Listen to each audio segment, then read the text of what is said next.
Okay, well, looks like it's the hour. I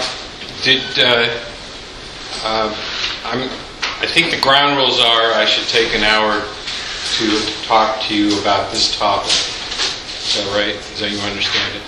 And I assume you've had some background with the readings, and I hope you had a chance to look at the piece about the new chairman of the FCC's position subject. So I'm just going to basically go back through the history of the debate in U.S. politics over net neutrality, and this is a kind of add-on to some work that I've published,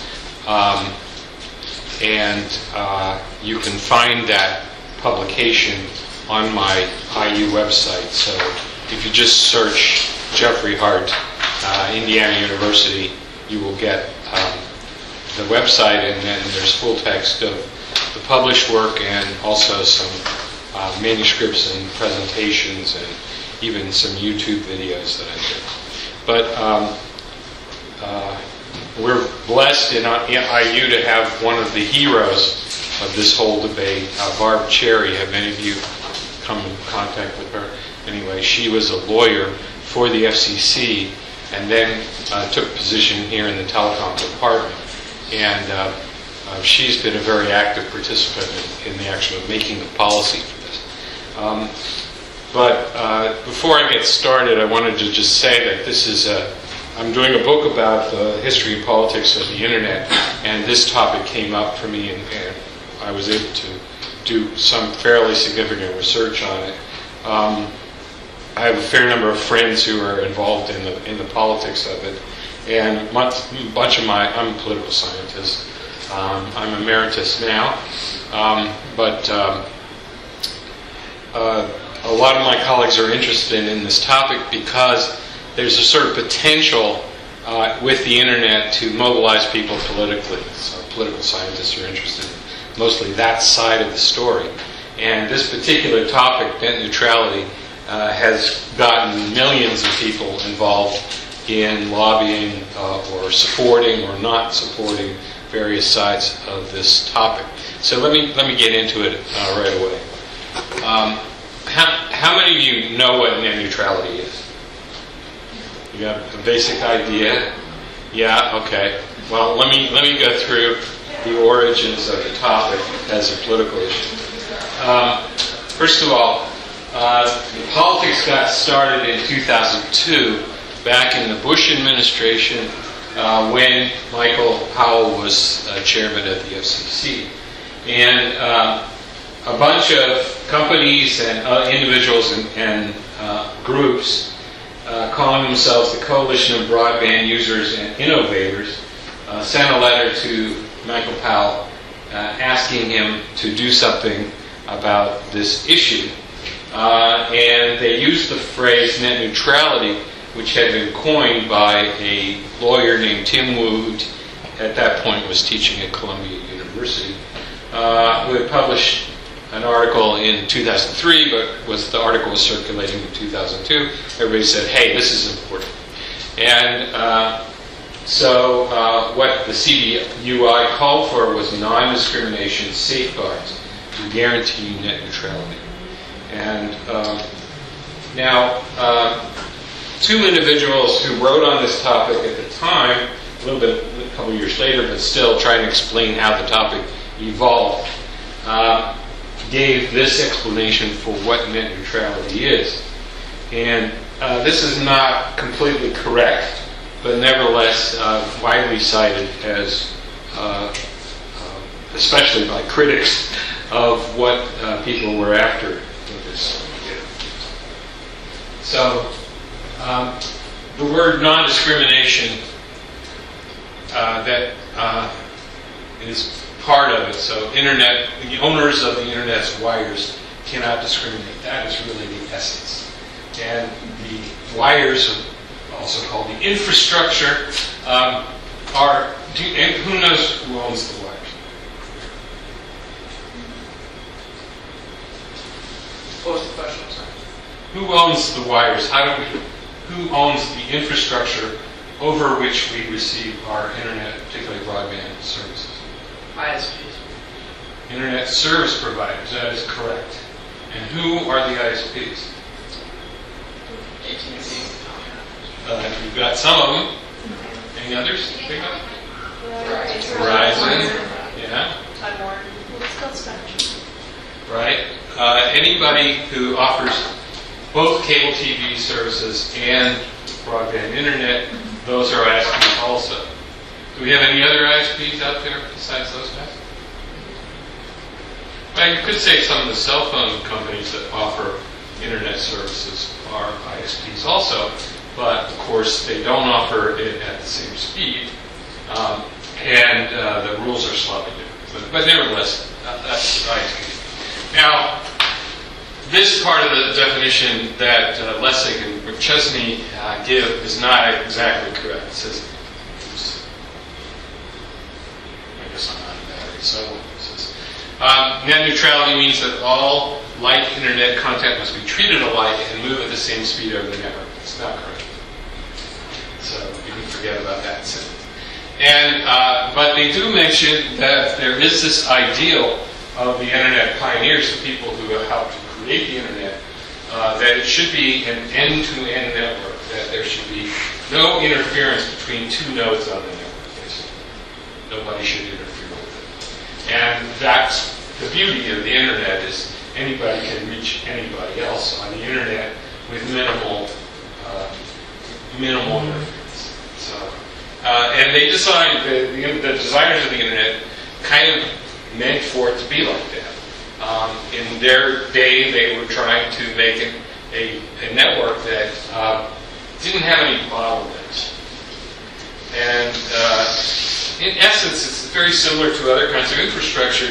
So if you get on the interstate highway system, there's nobody going to prevent you from getting from point A to point B. And similarly, if you put something in your mailbox, it should go to the address on the thing you just sent without any interference. It may not get there right away. Same thing with the highway. But nevertheless, it should go from point to point with minimal interference. Okay. I would recommend, if I'm going to send this presentation, so if you want to click through to what Ask a Ninja says the definition is, I highly recommend. It's very entertaining. And it's actually pretty correct. The other great source on this is Last Week Tonight has done several very, very good videos of what the whole issue is about, and his take on it is similar to mine, so I approve of it. But Verizon and AT&T probably not like his version of the story. Okay. Now, the possible meanings are spelled out by Ellie Noam, who's a communications expert in the business school at Columbia, saying that there was some confusion initially because many different possible meanings were attached to the phrase. And part of the problem with the politics of net neutrality is that people who are not very familiar with the internet don't understand it. They have no idea what it is. And many stabs, especially by the press, to explain it are wrong. So, I'll talk about the framing of the issue in a bit later.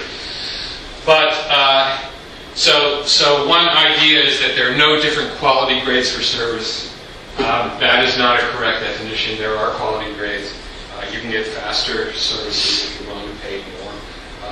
You can get prioritized services and so forth.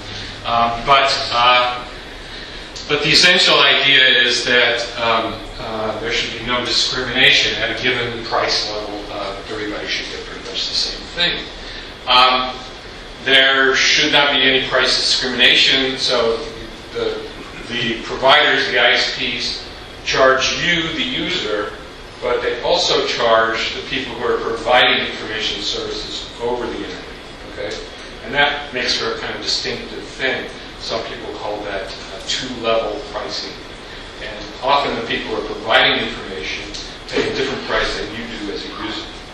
Of course, you're providing information too, but these other providers, who you say is a high volume provider of information? Give me a guess.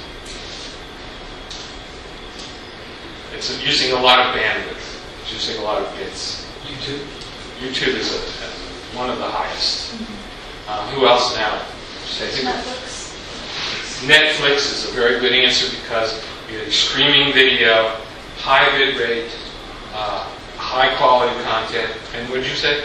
Facebook. Well, Facebook is not as high bandwidth, but because so many people. How many people are using Facebook? Give me a guess. Oh, do you mean like, How many users? isn't it like 5 billion? Not that high. I think they hit over 2 billion. Okay.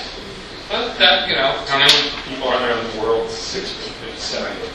I actually don't know what the current figure is. It's 2.01 billion. 2.01, they just passed it. They must have had another big party. And of course, I think that's 300 million of those. No, more than that in China. One country accounts for the largest number of users. Okay. No monopoly prices charged to content and application providers. Again, part of the question of pricing. No discrimination against content providers who compete with carriers on content. That's a particularly important part of the idea.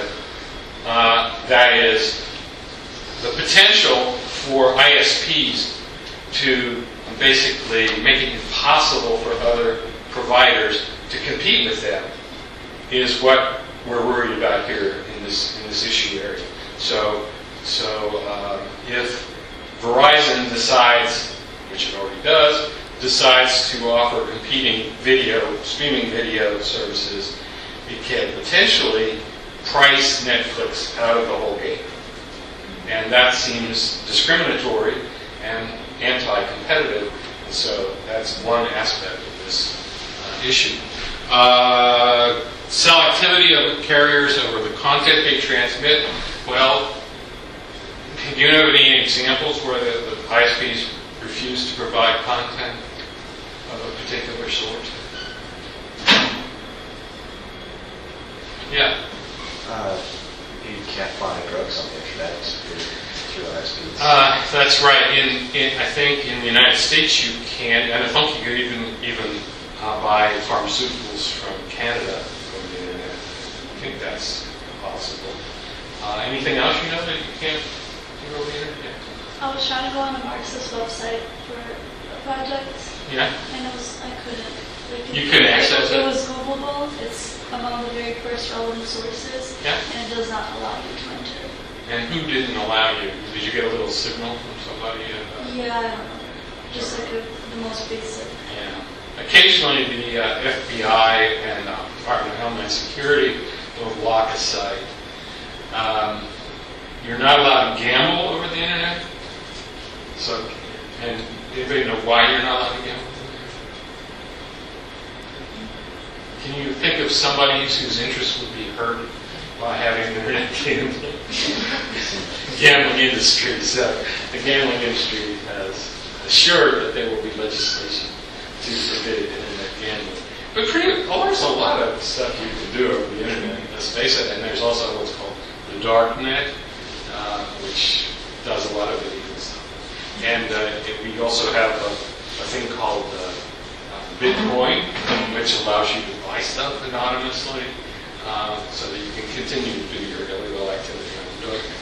Okay, and then no blocking of access to users to some websites. Again, not entirely true, not necessary for net neutrality to still be there, but nevertheless, that's another possibility. Okay, this is all set up in the background of regulations of the telecommunications industry by the FCC, which is still pretty much governed by the Telecommunications Act of 1996. So, yes?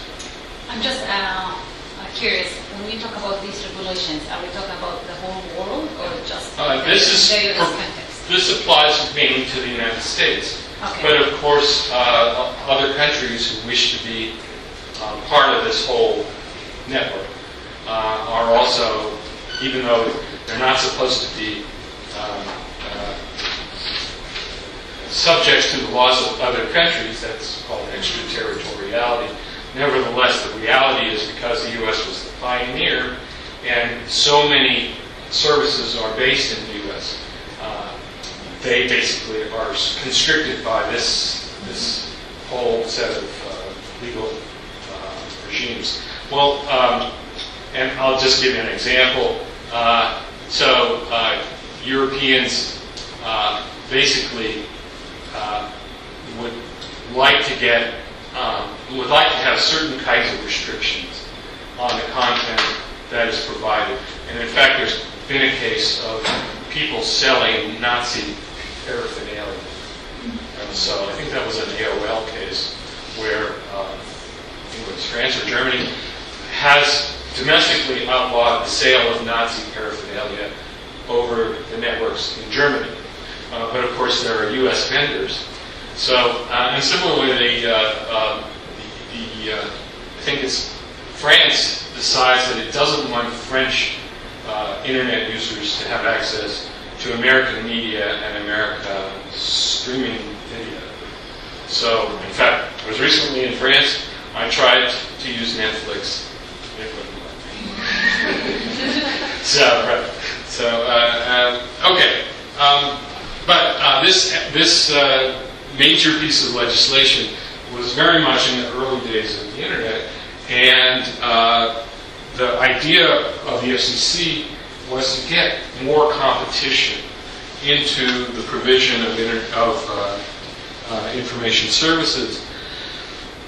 So it encouraged telephone companies to compete with cable operators and cable operators to compete with telephone companies to offer both telephone services and also internet information services, basically. So, and they had to change the laws to do that. The FCC wanted them to compete so as to encourage the building out of new fiber optic networks, which permitted for very high speed exchange of digital information. And the U.S. government particularly was not interested in paying for the building out of the network itself. So their idea was, let's get these two big groups of companies with a huge economic stake in getting more customers to build the fiber optic networks that we think the country needs. Now, it's not we did have a fiber optic network before, mainly owned by the telephone companies. It was fiber optics and satellite, but satellite before fiber optics. But they thought it would go faster, basically, if they could let the cable companies compete head-on-head with telephone companies. Okay. So here's the top ISPs. I think I modified that to say in 2017, but it's still correct today. Mostly what I put on the slide in 2011. Anyway, we have cable operators. Comcast is still the biggest, and that does not work. Time Warner Cable, Cox, Optimum, and Charter. I think some of these have changed names somewhat. Spectrum is one of them, and then there's what's it, Brightpoint, or I don't know. In other words, they change their names all often. And on the telephone company side, the two biggest competitors are AT&T and Verizon. And what's Verizon's kind of new brand name? Xfinity. I think that'd be AT&T though. I Yeah. thought it was Comcast. Oh, you're right. That's Comcast. I'm sorry, Comcast. But AT&T and Verizon are moving towards different systems, and so if you want really fast broadband services, gosh, I'm forgetting the names of them. Uverse for AT&T, and the Verizon one is called. I forgot. Oh, okay. So anyway. In 2004, Michael Powell decided to respond to this request for policymaking by issuing what he called the 4 Internet Freedoms. so that everybody should have freedom to access content, they should have freedom to use applications, freedom to attach personal devices, and freedom to obtain service plan information. This is like the minimal that he thought was politically feasible at that time and desirable because he's a Republican.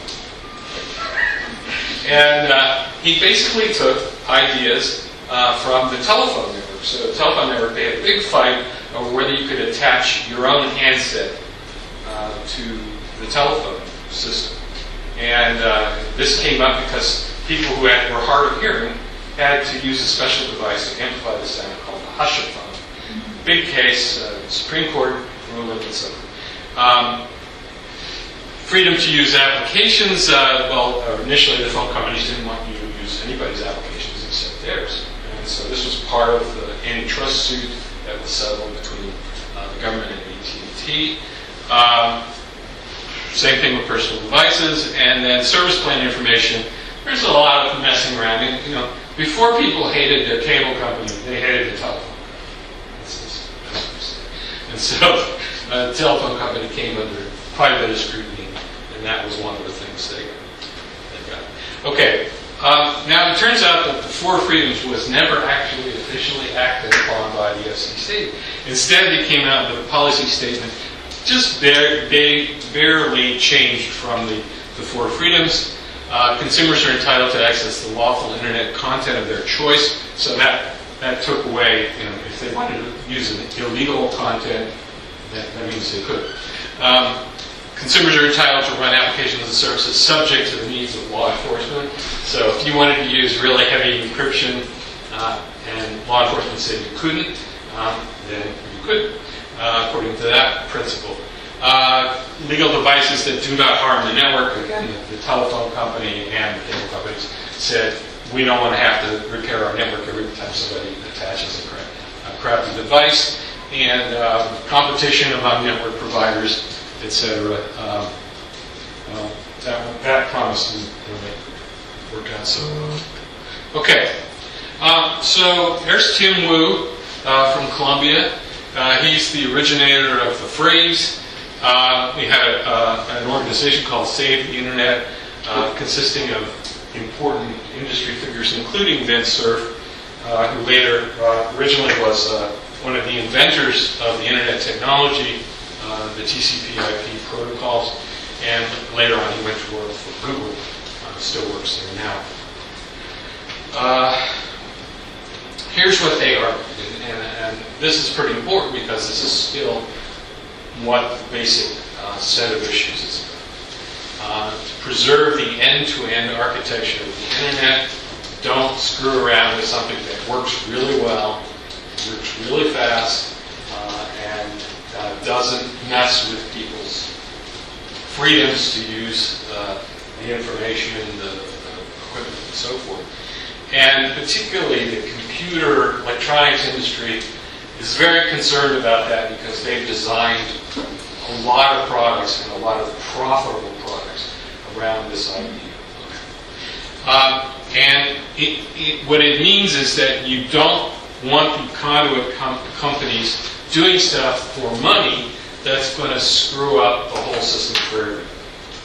So that's their basic approach. And these companies, they claimed initially, might do that because it's so profitable to offer TV-like video information entertainment, basically, over the internet. And in order to preserve the quality of that information, that is, so you don't get glitches, you don't get artifacts, you don't get messy screens, it doesn't screw up your devices, which I'll talk about the interference later. But they didn't want the conduit companies, the ISPs, to do that because it would probably have the effect of degrading the internet performance for everyone. Why is that? Okay, think of the spectrum as from here to here. If you need from here to here to make the video content work good, and you leave only this little part for everything else, then that everything else is going to be slower, lower quality, etc. So that's what these guys were worried about. VidSurf in particular. There were other arguments besides that. The question was, is there enough competition between telephone companies and cable companies to make sure that they won't screw the consumer, basically, because they don't have to worry about competition? And that's still really one of the main concerns. So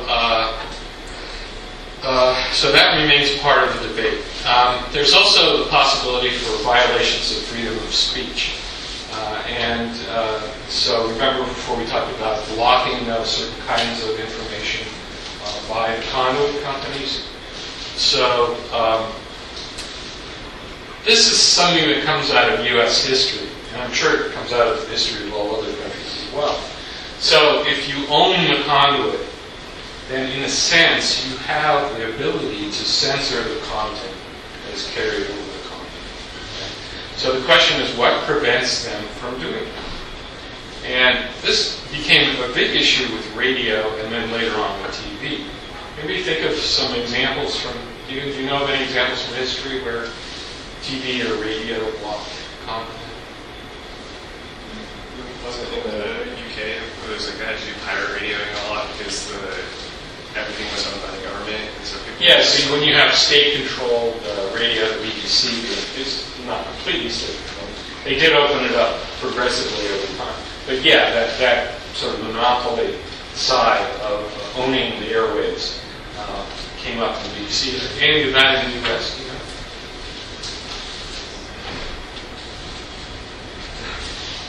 Well, you're all probably familiar with Russia.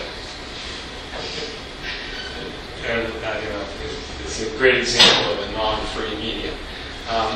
But of course, we got some of the benefits of that when Russia Today provided content to help the Trump campaign. But anyway, thanks to Putin.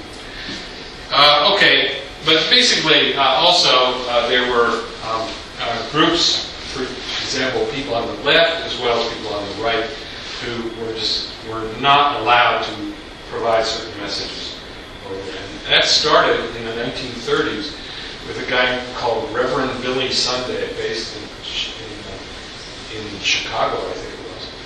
And there was also an anti-Semitic preacher who was trying to put out anti-Semitic messages. And because the radio networks and the TV networks were owned by Jewish owners, they didn't particularly like that kind of content. So there was some censorship because of that. All right. Here are some of the organizations that supported net neutrality in 2006 when it started to become a legislative issue. The American Civil Liberties Union, the American Library Association, you guys in this list should be particularly aware of that. The Christian Coalition, kind of politics makes strange bedfellows. The Gun Owners of America, not the NRA, but the Gun Owners of America. And Consumers Union, Google, Amazon, and Yahoo, and the American Electronics Association. These were supporters of net neutrality in the industrial world. But then there's like millions of people who are just plain old internet users. They don't want anybody to screw with their data and their internet access. So it was a big coalition. The opponents didn't like the whole idea of net neutrality. The National Cable Television Association produced an ad in 2004, I think it was. Fox News, Megyn Kelly, our hero, who's moved out of Fox News, thank goodness, was also provided the sort of Republican frame, which is basically don't regulate something that doesn't need to be regulated. That's what that is. And if you click through on the presentation, you'll see a fake ad claiming to be from Comcast, which isn't. But these are the usual cast of characters: Verizon, AT&T, Comcast, and the National Cable Television Association, called Cable. But also Also, there was one leading academic named Dave Farber at the University of Pennsylvania who claimed that well, I'll tell you. Okay. So again, it was an anti-regulatory frame by many of the opponents, which was which political party do you think would be partial to that position? Republicans. And that the threat of discrimination was overblown. It never happened. It never will happen. That's what they said. The cable and telephone companies need new revenues to build out the network, and that's a major argument. They said, if you don't give us this right to do whatever we want with our conduit, our tubes, then we won't spend as much money in building up this network. So that they had the power to make that threat, and they did. Dave Farber, though, added something much more intelligent than any of that, which is that you can't have a dumb network, a network that just sort of is there and nobody manages it. You have to have an intelligent network. And to have an intelligent network, you need to have the intelligent network in order to guarantee, quote-unquote, quality of service. So there's going to be times when the networks are going to be congested. And somebody has to manage the congestion. So this is like saying you don't really need stoplights to manage congestion on the roads. And they say, well, yes you do, because otherwise your quality of service is going to be lousy. Same thing, same argument they made. Okay. And that there is enough competition sufficient to prevent abuses. So these guys can't afford to screw around with the network too much and make the users unhappy, because if they do, people won't use the network. They'll go to another competitor who will let them do it. Okay, so in 2006, a big piece of legislation, which is really boring and complex, and I don't want to go into the detail I usually do in this talk, but I'm not going to do it this time. But what I wanted to show you with this slide is who was spending money on an effort to lobby Congress to prevent net neutrality rules going into effect. Now remember, this is 2006. You're still in the Bush administration. So if you look at AT&T, Verizon, Bell South, and USTA, U.S. Telecommunications Association, $30 million was spent in that year. Comcast, Time Warner, Cox, and NCTA spent about $12 million. Google, Yahoo, and eBay, Microsoft, and Amazon together spent around $9 million. So the total was $51 million. So, two conclusions. This meant a lot. There was a lot of money involved here, and they were willing to spend a lot of money to get what they wanted. But these guys were way outspent by the others. And also, you had a congressional presidential administration, and even though you might think, because I think there was a Democratic majority in both House and Senate. Is that right? After the November election. After 2006. But before that, you had a Democratic Congress and a Republican Senate. Right. And but it turns out that these guys spent a lot of money convincing Democrats to support their position. So they prevailed. And pretty much that's the way things stood until 2008. They prevailed in terms of preventing net neutrality rules from coming into effect. But the presidential campaign, when 2008 presidential election was coming up, Barack Obama was emerging as the candidate for the Democrats in the 2008 election. He made a speech supporting net neutrality at Google itself in 2007, became an official part of the Democratic platform in 2008. And as soon as Obama was elected, he appointed a new head of the FCC, a lawyer named Julius Genachowski, who promised to implement some sort of network neutrality. And besides that, we had a major collapse of the world economy, remember, in 2007, 2008. One of the first things the Obama administration had to do was to find a way to bail out the banks. And he said, along with that, he wanted to have a bunch more spending. I think it was $870 billion was spent in order to sort of counter the recessionary effects of the almost collapse of the American banking system, worldwide banking system. And part of that included $7 billion in the American Recovery and Investment Act for building out broadband infrastructure for poor people, and also to prepare, it required the FCC to prepare a national broadband plan. So one of the things that was coming along at that point was that big cities had pretty good broadband services already, but rural areas did not, and that the prices of broadband services were still a bit high for middle income and lower income people to afford. So the idea was that the U.S. government would subsidize some infrastructure spending. But to do that, they needed a plan for broadband, and that's what they did.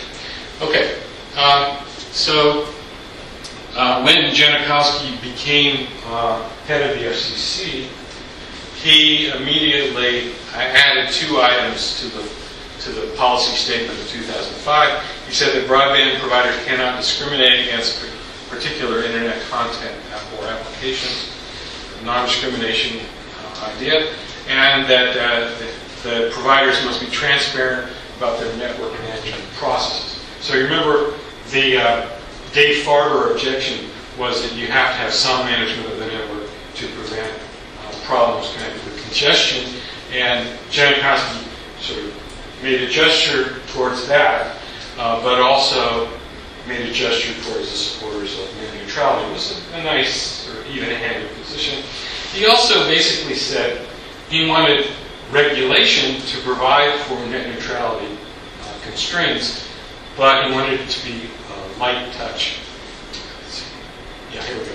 So he said he thought there should be a third way between heavy-handed prescriptive regulation and the light touch approach of the past, that the FCC would attempt to reclassify transmission component of broadband as a telecommunications service. I'm going to explain that a bit later.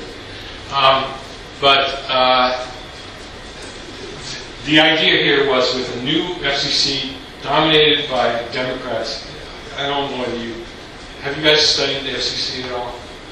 Okay, so one of the rules of the FCC is that there are 5 commissioners, and whoever wins the election, which party wins the election, gets 3 commissioners, and the other party gets 2. Okay, so this idea is that to prevent there being a stacking of the commission, but also a reflection of which party won the last presidential election. Okay. So prior to 2008, you had an FCC with 3 Republicans, including Michael Powell, and 2 Democrats. And then after Obama's election, you have 3 Democrats and 2. And it's always the leading party and the president who appoints FCC commissioners who determines who the chairman of the commission is. Okay. So, Genachowski had some support here because we actually had a major incident of a discovery of what the ISPs call network management, which was discriminatory. So a fellow named Rob Topolsky, he's that guy right there. That's his barbershop quartet. And he seems to be a really nice guy. But he went on Facebook, he went through his whole regime for losing weight.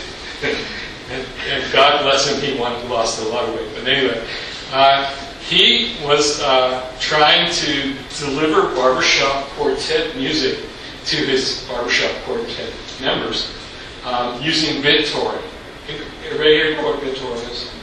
It's one of those methods to send and receive lots of data. And he was trying to deliver these to his, but he found out that there were these these big delays, unexplained delays in his ability to deliver the music to his friends. So he wrote about it on a blog called Torrent Freak. And sure enough, everybody got upset about it because this was not okay. And it was being done, I think, what was it, Comcast. And so luckily the Electronic Frontier Foundation and I believe the Associated Press checked out the story and found it, my God, Rob Tuplesky was right. And finally they figured out what had actually been done. The Comcast admitted eventually that it was shaping traffic shaping, using an application called Sandvine that prevents seeding. So one of the ways BitTorrent works is you seed all these other computers, giving them the job of holding bits, parts of the package that you're trying to deliver to the endpoint. And instead of taking it through one path, it goes through multiple paths, and it does it very efficiently. And so Sandvine had a way of detecting the seeding process and blocking any traffic that was being directed that way. They claimed that they were doing it not just to control congestion, but also because they were getting a lot of pressure from the people who own the intellectual property for TV shows and movies and stuff. And they said that's a primary way to deliver illegal content, so you should block all of it. They were wrong. They did it anyway. And anyway, FCC told Comcast to just stop it. They did stop it, but then they took it to court. Okay, here's what happens in 2010. The U.S. Circuit Court of Appeals ruled in April of 2010 that the FCC did not have the authority, did not have the power under the law to regulate ISPs under the Telecom Act of 1996. So here's where we're getting ready to talk about the debate as of 2007. Because what Michael Powell had done back in 2004 was to sort of get the FCC to say that internet services were not telecommunication services, which would put them under a different set of regulations, but instead were called information services. So the information services were supposed to be much more lightly regulated than the telecommunication services. And have you ever heard of the idea of common carrier? Has that ever come up in your thoughts? So common carrier is something that is, we were talking before about infrastructures, how you don't necessarily, for efficiency purposes, for getting from point A to point B, you don't want to have too much, you don't want somebody restricting the way traffic can flow too much, just beyond the usual congestion management. And so this classification as information services meant that there was much more freedom for the Conduit, the ISP companies, to do what they want. And under the law, that meant that the FCC was not able to impose net neutrality rules on ISPs, because that basically meant that the FCC had not classified internet services correctly to have the power to do that. Is that clear enough? The legal argumentation was rather complex, but nevertheless, the effect was FCC was told that it did not have the power to do what it was trying to do there.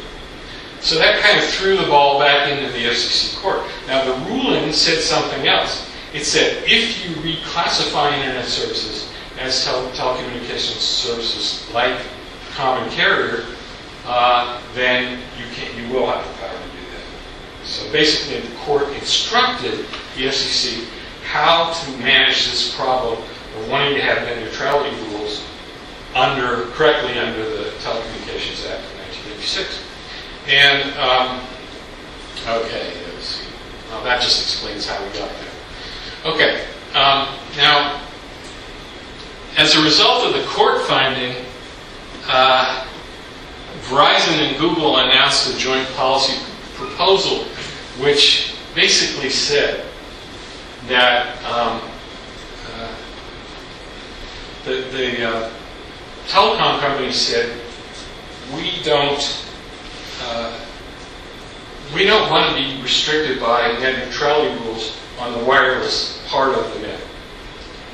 So they wanted to have more freedom of action in wireless. They knew that the money was starting to come in to wireless, and more people were getting access to the internet through wireless. And they just didn't want any restrictions at that point, but they were willing to accept some restrictions, net neutrality rules, for the wired access. And this was acceptable to Google, and so that was a kind of compromise that came about at that point. But Verizon had a different position, and it was that the so-called open internet order that came about under Genachowski's chairmanship of the FCC, which reclassified internet services, violated Verizon's First and Fifth Amendment rights. And so the Supreme Court ruled in 2013 that agencies have the authority to regulate when legislation is ambiguous. Well, so the legislation in this case was the Telecom Act of 1996. Basically, the Supreme Court was giving a green light to the reclassification. So here's the new chair of FCC as of October 2013. He was a lobbyist, I think, again for Verizon, which made him acceptable to them. But luckily for the rest of us, he hired a lady named Gigi Sun, who was one of the proponents of net neutrality rules, if you remember, 20 slides back. And she and a bunch of people like our own Bart Cherry convinced Wheeler that net neutrality rules were in the public interest. And so he pursued it fairly vigorously through the reclassification of internet services as telecommunication services. Okay, so as of 2013, net neutrality had been framed by the Republicans and their supporters as a regulatory issue, really a deregulatory issue. The Democratic framing was confusing and therefore not as clear, not as simple as it needed to be. In broad support, there were so many users who were very enthusiastic about net neutrality, but the Democratic Party per se was not that well-oriented.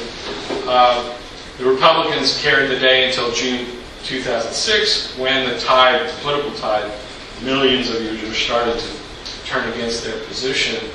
In the 2006 and 2008 elections, Democrats and their allies would attempt to pass legislation guaranteeing net neutrality. However, that was stopped pretty much by the 2010 court decision. And since then, in February 2015, under Chairman Wheeler, the FCC reclassified internet services as telecommunication services or common carriers under Title II of the Telecom Act instead of information services, which comes under Title I of the Telecom Act, giving the FCC power to implement net neutrality rules. They came out with a very big document that actually spelled out what the rules would be, and that, of course, became a Republican objection to the new rules, to many of them. And but the legal challenges to the new order, the reclassification, was challenged in court but not accepted by the courts. And the courts basically said, yes, the FCC has the power to do this. If you win control of the government and want to change the FCC position, well, go ahead and do that. But for the moment, the law, the regulations stand. Okay, so this issue was not a very prominent issue in the 2016 election, but of course Trump won, and he appointed a guy named Ajit Pai, who had already been a member of the commission on the Republican side, to become the chairman of the FCC. Pai announced in early 2017 that he intended to reverse the reclassification, argued that reclassification greatly reduced investments in infrastructure and that competition was sufficient to prevent abuses. So you're familiar with that. That's the argument of the opponents. So who is he? Nice-looking fellow, young guy, Indian American. He was appointed to the FCC by President Obama, but with the suggestions coming, he was going to be a Republican appointee. Mitch McConnell pushed this particular individual in communication with President Obama. He worked for Verizon prior to this, after serving for a while as an antitrust lawyer in the Justice Department. And then when Trump took office in January 2017, he appointed Ajit Pai to be the head of the FCC. So that's where we are right now. We're about to see an effort by the FCC to reclassify back to Title I from Title II. See, it's been about, back and forth. It's like a basketball game, I guess. So, you saw the PBS analysis? Yeah. And, so I'm just summarizing what's there. And anybody have any questions up to that point? Yeah. Why would Obama appoint him if they would have conflicting thoughts on net neutrality? He probably saw him as not worse than any of the other possibilities. And if Mitch McConnell supported him, that means there's not going to probably confirm him through the Senate. And he still had the 3-2 majority, so he figured, and better to have a young guy who actually knew what he was talking about than some old idiot. Not that all old people are idiots, but that, I think, it's probably more frequent than we realize that when it's time to appoint somebody who has to be a particular party, that the leader, that I guess, was he already a majority? Yeah. No, he wasn't a majority leader. I'm not sure who was a majority leader on the Republican side. But anyway, he's an influential Republican. Mitch McConnell, you know where his power comes from? He can run a more conservative candidate against you in the next primary. And that's where he gets all his power. He's got a lot of PAC money at his disposal. And if he wants you're not doing what he thinks you should be doing as a Republican, that's what he threatens to do and will do if you don't follow his vision. Yes? And when it comes down to it, is net neutrality still protected by the Title II designation just because of a name change? If that's what it comes It's a down reclassification, not a name change. It's a reclassification. Yeah, the FCC has the power to classify things under this somewhat ambiguous regulation that was created back in 1996, before any of this was really a big issue. How much work is it to reclassify? I guess what I'm wondering is why hasn't it already been reclassified if this is what Ajit. That's a great question, and basically it requires a long legal document citing precedent, blah, blah, blah, at great length. And that's one of the things that Barb Cherry did, was help them write the document that gave it. So, and basically what she says she did was, she said, why do we think this service is like other telecommunication services? And obviously one of the factors, that if you think about television, it was the same thing. You wanted to make sure that, and that's, if at a certain point there's so many millions of people using the service, then you want to prevent discrimination within that large community of users. So, that's basically what it is. By 2014 to 16, when they were trying to convince people why this was legally the correct thing to do, to reclassify Title II was to say, this has become so much part of our society. Free speech has to be protected for everybody, and everybody who's getting their free speech information or sending it out could be affected by discrimination. So that's one very important argument. Another one is just the economic implications of having some people having better access than others. All right. Oh, go ahead. Are we, to talk about the PDS analysis, are you waiting to talk about that later or talk about that now with the GPI? Yeah, this is a good time. Okay, so in the PDS analysis, I'm just wondering, like, his basis, like, when he was asked questions, he pretty much just, like, had Trump answers, like, well, you don't really know, like, this hasn't been proven. He was like, what if this, like, the guy asking questions, he's like, what if, like, competitors, if they, like, take over, and what if this is really negative? He was like, well, we don't know. This is just a hypothetical. It's just hypothetical. Like, Well, he basically brushed aside the fact that not only has Comcast, what do they call it, when you strangle something? Yeah, choked or they slowed down traffic, basically, is what they did. And in some cases, totally blocked it. Throttle, that's it called, throttle. That not only do we have that incident, but there were many, maybe less than a dozen, but still quite a few other efforts to, by the Conduit companies, the ISPs, to choke off undesirable things. And, we're seeing, can you think of things that people have wanted to stop the internet from carrying besides things that have intellectual property issues attached with them? Think of other places where the public has been lobbied to, or people have been lobbying for restrictions on internet. Porn? What's the status of porn? Not much restriction, right? But is there any area that there actually is restriction? probably child pornography. Absolutely, there's child pornography rules. If somebody objects to your posting a picture of them or something they think they own the intellectual property for, they have what's called the takedown rules. It's notify and take down. So, anybody had that happen to you? I've been pinning on Pinterest, and occasionally somebody that Pinterest tells me your pin has been taken down because somebody claims that it violates their intellectual property rights.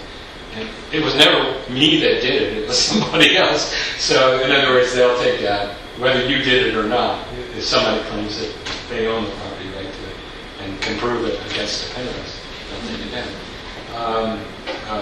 YouTube. Have you ever seen things disappear off of YouTube? Every great Russian flood ever. Which one? All of them. All of them. No. There's something that somebody got sued. Well, you remember back in the early days, if you were in a college campus, you get these letters about downloading stuff that somebody owned the intellectual property for. I guess you're too young now to even remember that. But I remember my students I had an undergraduate class sort of like this, and they were worried sick because their roommate got a letter saying he was going to have to pay $25,000 for something he downloaded through BitTorrent or something. And so they decided that wasn't such a great idea because somebody's grandmother got that letter because she owned the computer that the kid downloaded the stuff on. Of course, she panicked immediately. Not good PR for the company either. Is that a true story? Because I had heard that, like, wives' tale kind of, but I heard it's... No, that's absolutely true. Okay. Yeah, absolutely. I do know people who actually did pay money to get the letters. I mean, and everybody was doing it at that point. Yeah. Probably not really know. I didn't get to read about the policy too in-depthly, but I remember last year, during the spring, there was a controversial resolution passed. I think it was like a SJ Resolution 34. I didn't get to read too much about it, but I do know they said it had something to do with net neutrality, and all Republicans voted for it, and all Democrats voted against it. I wonder if you could touch on exactly what that was. I don't know what it is, so give me a little more information. I can figure out what you mean. Okay, I read look it up. I remember reading about it and didn't read too much. I was curious if you know. Well, there have been efforts, so the Conduit companies who give a lot of campaign funds to both Republicans and Democrats, but most Republicans who buy their set of arguments, they've suggested that we can go around this legislatively or through congressional oversight of agencies. And all those efforts so far have not succeeded. I think the most serious threat so far in net neutrality is the new FCC, the new chairman of the FCC. And there's going to be a fight. There's already been a request for comments. This is a legal thing.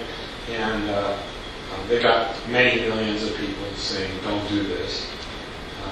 But, I don't think they feel that constrained by that kind of thing under the Republican-controlled Congress and presidency. So yeah, we should worry about this. Is that the new law about ISPs sharing customer information? Should be told. I actually didn't get to read much about it. I just remember hearing Because I know that passed in the spring, and it was party line, and a lot of the same people who talk about net neutrality on that side. But I'm not sure if that's what So there's lots of law enforcement issues that come up, especially post September 11th, where people are piggybacking on top of that to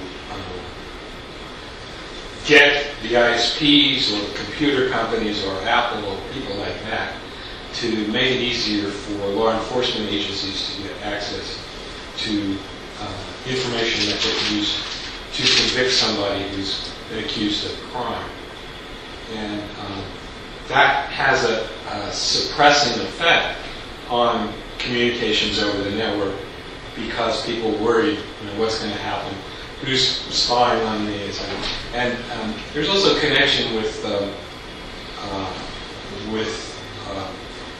whole surveillance issue. So if you think that people are spying, I don't know whether you've heard that.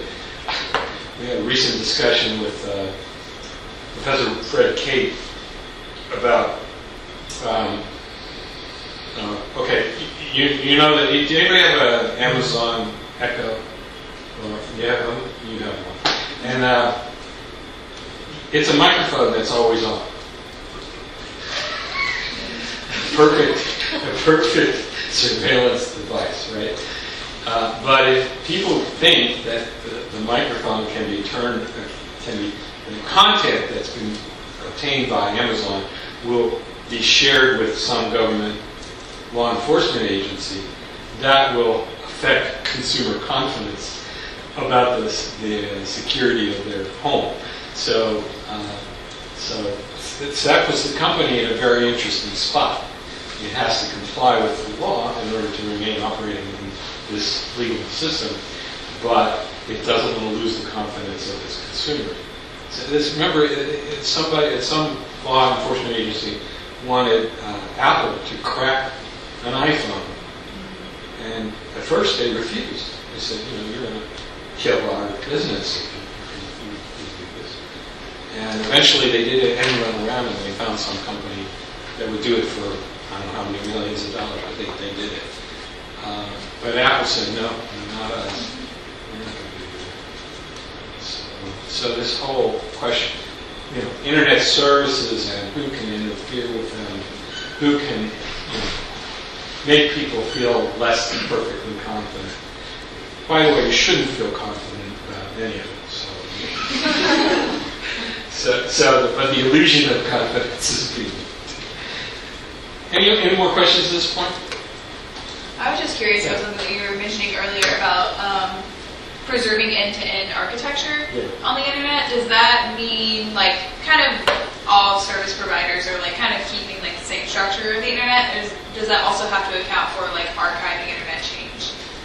Or does that not really Well, there is a project, I don't know whether you've heard about this, where they're supposed to be taking snapshots of the internet at every point in history, and that we have enough huge memory banks that are sufficient to save all those web pages. I don't know whether that's still going or not, but that was one idea about how to prevent things from changing that you wanted to preserve for historical reasons. That's part of your question, right? Yeah. Yeah. Okay. But then I lost my train of thought. What was it? You had some other question? Oh, no, I'm just wondering if there is actually like a formal part of the FCC that does that, or that like any kind of board that's turned out. It's a purely private project, and the funding that's required to maintain that, I'm not sure that exists anywhere. Of course, Google saves everything that you've done on Google search engines. It saves everything. And it has huge banks of data. And it uses that data, of course, to convince advertisers to pay Google to put their stuff on the internet. Who else has gone to that advertising level? Well, Facebook. That's where most of their revenue comes from, is advertising. So there's a bit of an issue there with respect to all of those companies have data that the government would like to have access to for whatever reason. And they have quite a strong interest in not always complying with those requests. Although they generally do. So you're not secure. There's also a Barbie. You want to hear about this. And those of you who plan or already have kids, you probably don't want the talking Barbie, because talking Barbie also has a microphone, which is uploaded to the cloud, the Barbie cloud. I remember hearing about that. And Europeans were really upset about this. They wanted everybody to know about that Barbie and probably avoid it as a purchase item for their child. But anyway, anybody have any other questions? Yes. Yeah. I'm just curious about who determined the authorities that the government should have with negotiating with those apps? Well, the FCC is the most powerful government agency, although obviously they're subject to congressional oversight and to legal oversight through the Supreme Court and other courts. And the FCC was set up in the 1930s under the Telecommunication Act of 1932, I think it was, to regulate the radio waves. So the problem then was who controls the radio spectrum? So who allocates the spectrum? And do you require the broadcasters to observe certain standards of behavior in order to obtain a broadcast license? So they had problems with congestion because radio stations were interfering with each other by being too close in frequency.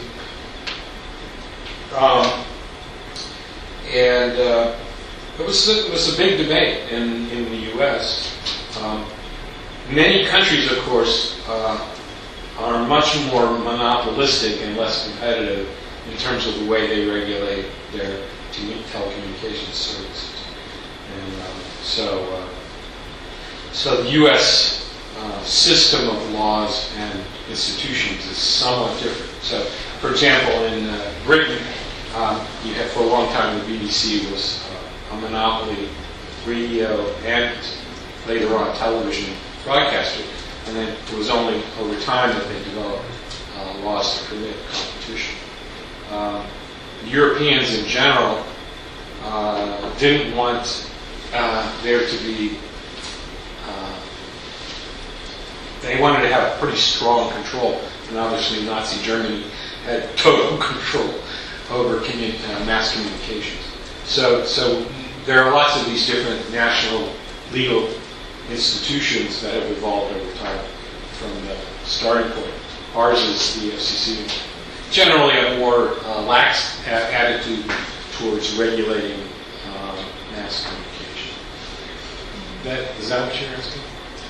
Yeah, actually, I'm from Saudi Arabia, and the reason that I asked is because there's a lot of regulation now that my government did to the apps, and also we are not sure if someone spy on our conversations or not, and that made me interested in how.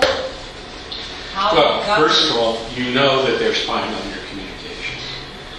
Everybody's being spied on by somebody.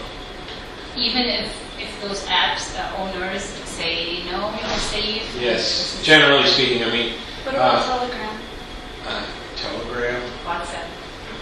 Nobody uses telegrams anymore, but yeah. No. Telegram, as in like the Russian created, like Oh. encrypted texting. Is that supposed to be like? The question is, how good is their encryption? So the National Security Agency, I'm sure, is intercepting the signal, and whether they're able to decrypt it or not is the question. I'm sure they've tried real hard. What the National Security Agency does is it taps into fiber optic cables, usually underwater, and so it gets the raw digital information from the cable. Am I going too far? Am I going too long? Do I need to stop? Sorry. Let me just show you the last slide. So, one key question is there more competition than there was before and sufficient to prevent abuses? That's what Mr. Pai claims is true, and it's a dubious claim. This really needs to be investigated. What is all this about light touch regulation? Do we already have it, or don't we? The Republicans claim that it's not light touch and it should be. The Democrats say it's light touch enough. Has investment in infrastructure actually been affected, obviously negatively, by net neutrality rules? That's what Mr. Pai claims. And I didn't have enough time. So anybody wants to collaborate on the next version of this paper and do that research? One thing that's interesting about this is, or about that point, is that as, to use an economic example, as economic revenue is driven through app-based economies where once something is created, that affects the revenues, there's same rules of supply-side economics don't apply, and I think it's the same thing with net neutrality. As they switch to just beams going back and forth in the sky, and they bypass underwater cables that the NSA can tap into, I don't think that it has, it's not so much that the game changes, but that the entire definition of if there even is a game, it comes into question. Don't quite understand the point. That the investment in infrastructure doesn't really matter. That as things are just being start beaming back and forth via satellite, that the basic infrastructure in place, internet cables or wires or anything like that, will matter less and less. Well, anything that's a radio signal can also be intercepted, and you can be sure that they are. Yeah. And then there's the question of performance. So the question is whether over-the-air, obviously over-the-air television is pretty good, but a lot of people have switched to cable access for better television, particularly high definition. And I think that's still an issue in this whole world, is that wired communication is generally faster, more accurate than any kind of radio-based system. So, and satellite, by the way, is not really a competitor in the sense that a lot of the over-the-air stuff is through cell towers. It's not satellite. I mean, if they're sending something from You are the Well, cell that's tower. what I said. I meant cell tower, not cell Yeah, okay. It's obviously cheaper to broadcast stuff over the airwaves than it is to build networks based on fiber optics or copper through underground cables. It's cheaper. But whether it performs as well and consistently as the stuff that is through cables, that's still an issue. It's obviously getting better, but they're both getting better. So now instead of just one fiber optic strand, they have multiple strands with different colors. Things like that. The performance difference between wired and wireless is still an issue.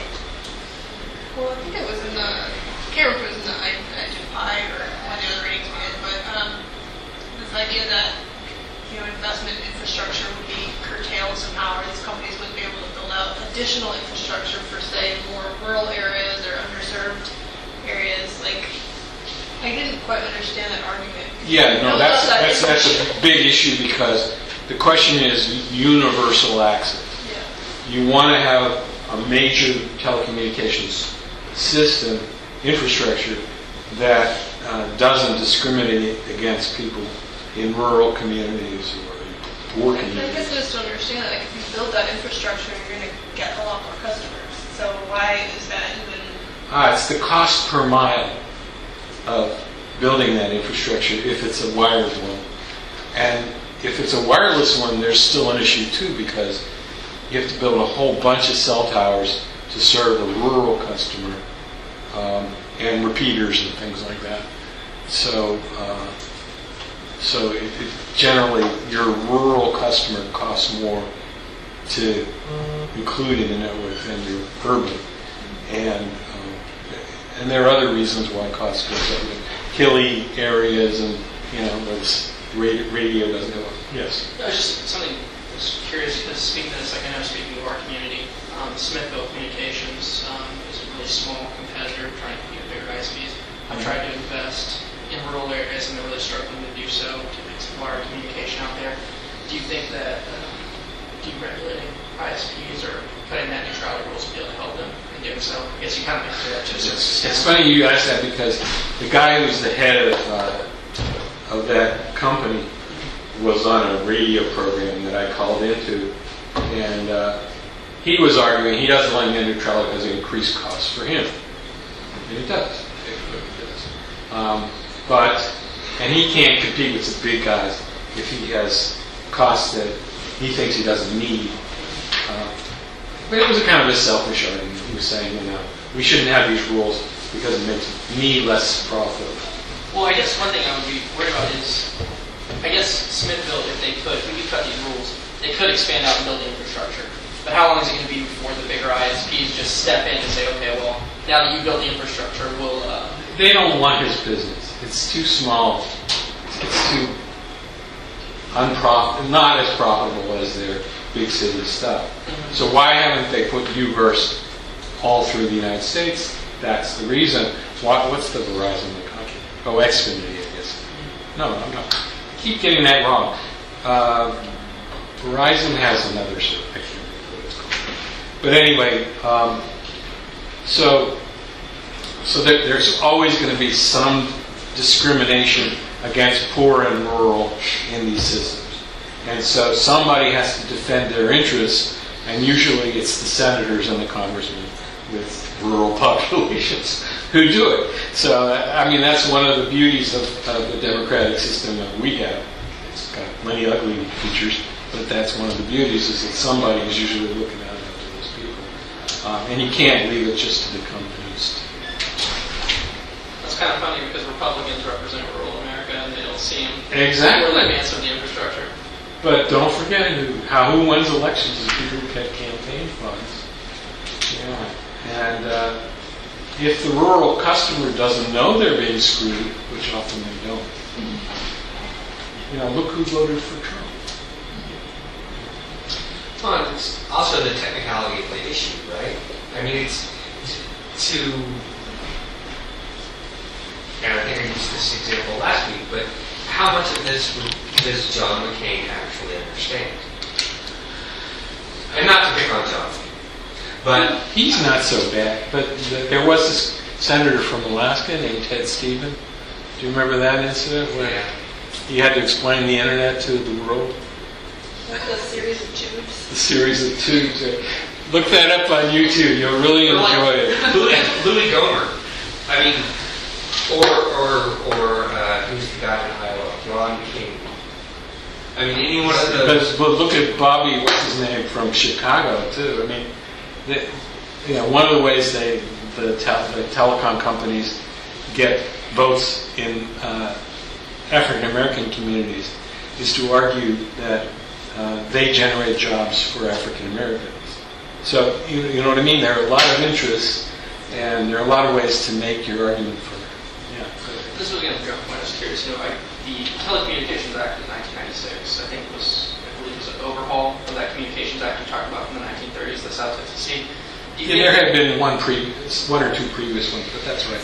Do you think that since it's been 20 years since you did that, and the internet service has just changed? That's actually, I'm glad you brought that up because it's a big factor. Congress doesn't like changing big pieces of legislation like Obamacare, right? Because it's so hard to get an agreement on a complex piece of legislation, and there's so many opportunities for screwing it up that they just prefer not to do it frequently. The reason I asked, I looked up the SJ Resolution 34, just to get a second. You asked, and I guess what the basis of it was, it brought back certain privacy rights that were in the Communications Act in the 1930s because it had been left out in that 1996 Act. Right. And then it got overruled. Republicans basically. And you can be sure there's a dissertation thesis in explaining why. So, for example, I read a very fine book about why we have the food labels that we have today. And the lobbying that went on for food labels, why don't you have calorie counts on fast food restaurants? The Fast Food Restaurant Association weighed in fairly heavily on that. But of course, later down the pipe, you see calories on all the menu items. That's the way our system works, really. It's sad, but it's just the way it works.